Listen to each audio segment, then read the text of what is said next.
피 맺힌 손가락, 접혀있는 한쪽 다리, 그리고 피로 물든 컨버스와. 대체 이 여자는 여기서 뭘 하고 있는 걸까요?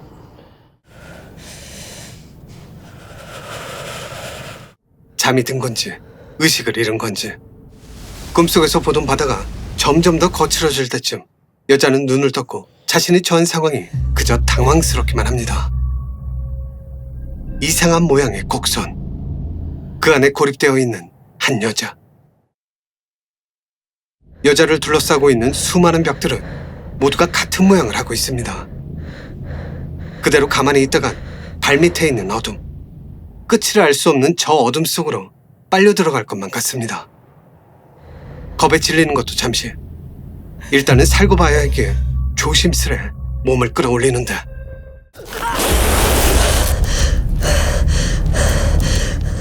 가까스로 추락을 면하곤 크게 심호흡을 하는데 또다시 소리가 들려옵니다. 아까보단 좀 더 큰 소리가 말이죠.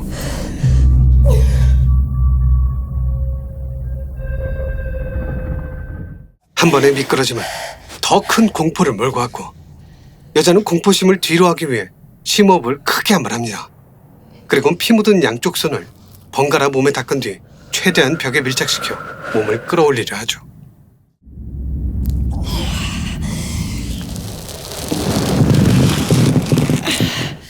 간신히 몸을 끌어올리긴 했지만 마음은 쉽사리 진정되지가 않습니다. 맞은편 벽에 생긴 핏자국 때문에 공포심만 점점 더 증폭될 뿐이었죠. 가빠지는 숨과 그에 비례해 늘어나는 생존 의지. 여자는 다시 한 번 더 힘을 내려 합니다. 하지만 그때 어디선가 미끄러지는 소리가 들립니다. 그것도 모자라 맞은편 벽에선 피가 흘러내리고 새로운 핏자국까지 생겨납니다. 여자가 움직이려 할 때마다 그 핏자국은 점점 더 많아졌고 급기야 누가 추락하는 소리까지 들리게 되죠. 엎친 데 덮친 격으로 이젠 비까지 내립니다. 그러자 여자는 손에 목걸이를 휘감아 다시 벽을 지대려 하는데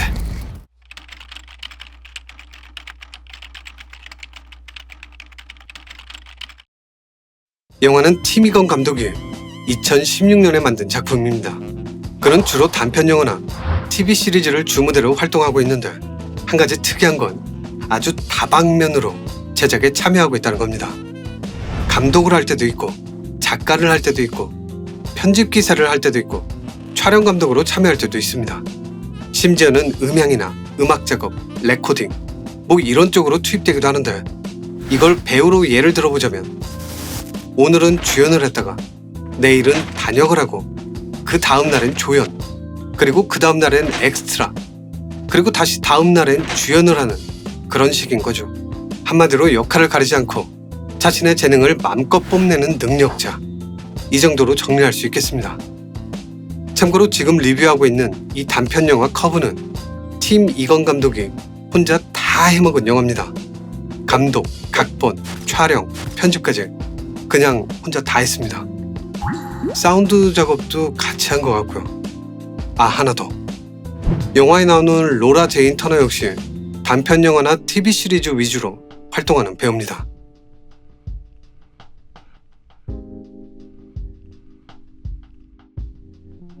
이 영화가 만들어진 배경에는 두 가지의 사건이 있습니다. 첫 번째는 교통사고, 두 번째는 우울증. 그중 교통사고는 감독이 직접 경험한 내용인데 그는 그때를 회상하며 이렇게 말했습니다. 몇 년 전에 교통사고를 당했어요. 제가 길을 건너고 있을 때 신호를 무시하고 달리던 차에 빵! 치여버린 거죠. 몇 초 동안 차 앞으로 굴렀어요. 그때 이런 생각이 들었습니다. 여길 벗어나야 해. 뭐라도 해야 돼. 만약 다른 차선에서 또 다른 차가 달려온다면 더 큰 사고로 이어질 테니까요. 손으로 땅을 짚으려고 했던 기억이 생생해요. 꽉 잡으면 차에 부딪히는 걸 막을 수 있을 것 같았거든요. 시나리오를 쓸 땐 그런 생각을 하지 못했지만 영화 속엔 그때의 순간들이 녹아내려 있는 걸 볼 수 있습니다. 커브에게 영감을 준 두 번째 계기는 우울증이었다고 합니다. 심리적 문제와 심각한 우울증. 이 둘을 다루는 사람들과 대화를 한 적이 있는데 그때 한 사람이 이런 말을 했다고 하죠. 하루 중에 기분이 가장 좋을 때가 언젠지 알아요? 잠에서 깨어난 뒤 2, 3초 후쯤? 내가 우울하다는 기분을 잠깐 잊고 있을 때죠. 그 다음엔 슬픔이 몰려와요. 그리고 쭉 버티는 거죠. 추락하지 않으려고 발버둥 치면서요.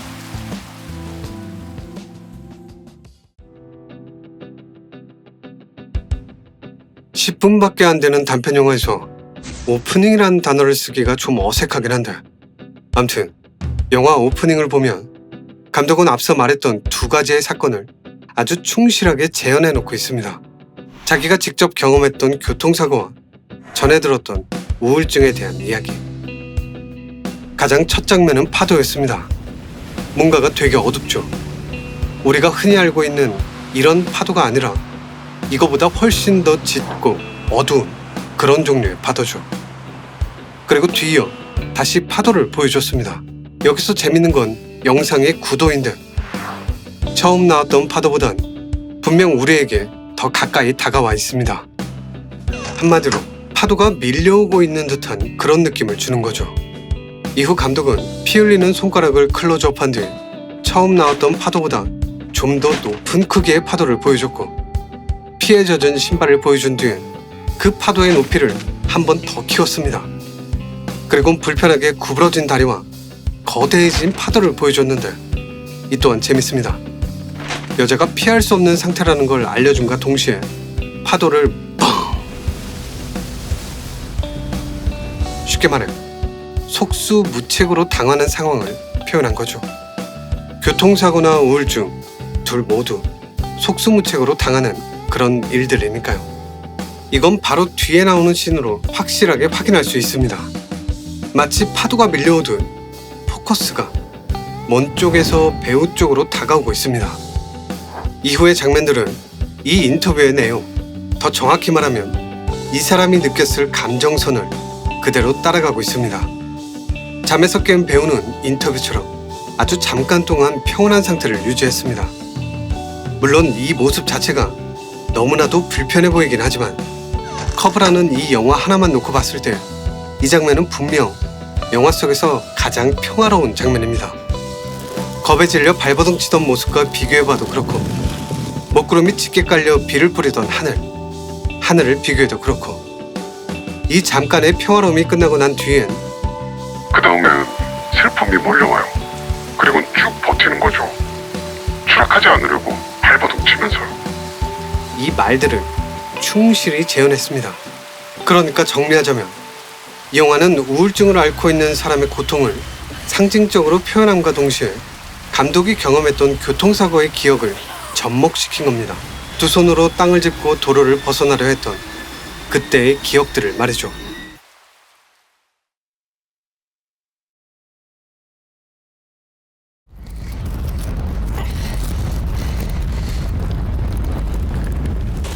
이 목걸이엔 어떠한 의미가 있을까요? 이건 감독의 인터뷰에 어느 정도 답이 나와 있습니다. 배우의 옷에 몇 가지 다른 장식을 추가할까도 생각했지만, 예를 들어 개를 산책시키다가 이런 상황에 빠진 것처럼 배우의 목에 개 목걸이를 건다든지. 하지만 가능한 한 단순하게 가기로 했어요. 누구에게나 일어날 수 있는 상황처럼 느껴지길 원했거든요. 그 개 목걸이로 이야기를 혼란스럽게 만들고 싶진 않았습니다. 저는 단지 그녀의 상황과 패닉을 바로잡는 것에만 집중했습니다. 그리고 전 평소에 이런 생각을 가지고 있습니다. 정중히 필요로 하는 최소한의 것만을 제공하자. 그 이상을 제공한다면 캔버스에 너무 많이 그린 것이다. 실제로 전 사람들이 빈칸을 채울 수 있게 해주는 걸 좋아합니다. 자신들이 원하는 곳으로 이야기를 끌고 나갈 수 있게 말이죠. 감독의 인터뷰를 보기 전 우리가 영화 속에서 찾아낼 수 있는 정보의 양은 그렇게 많지가 않습니다. 이상한 모양의 곡선, 그 곡선 위에 불편한 모습으로 누워 겁에 질려 있는 한 사람, 이게 답니다. 물론 상징적인 장치들이 몇 개 있기는 하죠. 반대쪽 커브에서 하나씩 늘어나던 핏자국이라든지 다친 손, 불편하게 꺾여 있는 한쪽 다리, 피로 물든 컨버스화, 끝을 알 수 없는 절벽, 갑자기 내리는 비, 마지막에 나오는 목걸이 등등 의미를 부여할 수 있는 설정들이 존재하긴 합니다. 그리고 감독의 인터뷰처럼 이러한 장치들 사이엔 많은 여백들이 존재감을 드러내고 있고요. 그래서 전 영화를 보며 지극히 주관적인 관점으로 퍼즐을 짜맞춰 볼까 합니다. 대체 이 영화가 말하고자 하는 건 뭘까? 그냥 단순한 공포영화인 걸까? 아님 또 다른 메시지가 숨어 있는 걸까? 이런 생각들이 머릿속을 헤집고 있을 때쯤 비가 왔습니다. 영화 속의 비처럼 말이죠. 전 거기서 제 나름대로의 답을 찾았습니다. 비는 희망을 상징한다고. 다친 손에서 흐르던 피, 그걸 반복적으로 몸에 닦아대며 살기 위해서 발버둥 치는 게 이 영화의 주된 내용인데, 비가 내림으로써 그 행위, 그 반복을 끊어낼 수 있었으니까요. 쉽게 말해 더 이상은 몸에 피칠을 하지 않아도 손에 묻은 피, 즉 고통을 닦아낼 수 있는 상황, 고통이 씻겨져 나가는 상황으로 바뀐 겁니다.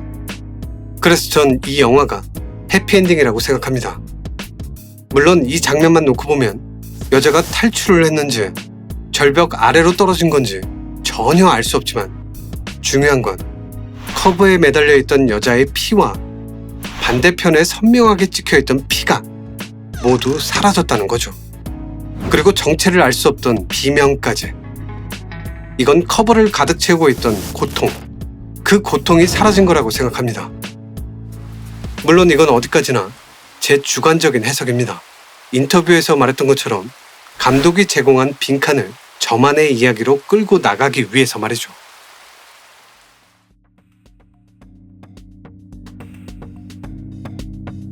언제부턴가 우린 우울증이란 걸 마치 패션처럼 취급하고 있습니다. 너도 나도 우울증이라며 누가 더 우울한가를 대결하고 있죠. 단순히 우울하다는 그 감정에 휩싸인 채로 말입니다. 그래서인지 우울증에 빠진 사람들이 얼마나 고통스러워하는지를 인지하지도 못하고 인지할 생각도 없는 사람들이 너무나도 많습니다. 의지력. 순전히 본인의 의지로 우울증을 극복할 수 있다고 믿는 그런 사람들이 아주 대표적인 경우죠. 생각은 자유라 어찌할 수 없지만 문제는 그걸 입 밖으로 꺼내는 경우입니다. 야, 넌 의지 박약이야. 아니 우울하다고 그러고 있으면 어떡해. 노력을 해, 노력을. 네가 아직 살만하니까 그러고 있는 거지. 너보다 힘들게 사는 사람들이 얼마나 많은데 네가 왜 우울증에 걸려? 보기 겨워서 그런 거야 그게. 야, 막말로 네가 먹을 것도 없고 잘 것도 없어 봐. 우울증? 웃기지 말라 그래. 아이. 또 이런 케이스도 있죠. 맞아, 나 그거 알아. 우울해 미칠 것 같아. 나도 우울증인가 봐. 다이어트 하는데 살이 안 빠져. 아 우울해. 아 우울해. 우울한 기분과 우울증을 동일선상에 놓고 상대를 비난한다거나 상대의 고통을 가볍게 취급한다거나, 다시 말하지만 우울증은 패션이 아닙니다. 개성을 나타내주는 액세서리가 아니란 소리죠. 영화 초반에 나왔던 이 장면, 우울증에 빠진 사람이 하루 중 가장 행복해하는 그 순간을 그려냈던 이 장면, 우린 이 장면을 머릿속에 각인시켜놔야 합니다. 그 뒤에 벌어지는 이 절규들 또한 꼭 기억하고 있어야 합니다. 그리고 주위에 이렇게 아파하는 사람이 있다면, 고통스러워하는 사람이 있다면 영화 속에서 그랬던 것처럼 비를 뿌려줘야 합니다. 그 사람의 고통을 이해하고 보살펴줘야 합니다. 가짜는 충고나 동질감 따위를 느끼려 하는 말들은 이제 그만 멈춰야 합니다. 발밑에 저 어둠 속으로 그 사람을 밀어버리고 싶은 게 아니라면 말이죠. 영화 커브였습니다.